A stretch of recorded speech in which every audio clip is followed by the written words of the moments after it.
Det er jo et politisk spørgsmål, om det skal være lovligt eller ej. Det er jo rigtigt nok, at alkohol påvirker jo hjernen, ligesom mange stoffer gør. Men at det på en eller anden måde er det mere socialt accepteret at drikke alkohol. Det er jo en historisk ting, vi har i Danmark med, at vi drikker meget alkohol. Det gør vi også sammenlignet med andre lande.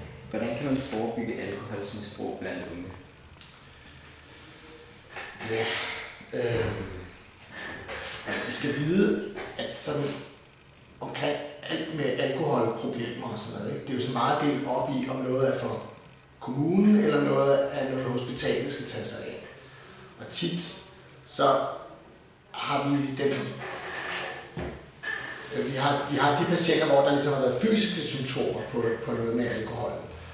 Det der også er med alkohol, er også, at man sådan over tid udvikler man tolerance. Hvis man bliver ved med at drikke meget, så skal man drikke endnu mere for at få den samme effekt ud af alkohol. Og når man samtidig gør det, så har det en misbrug, så kan man også få abstinenser.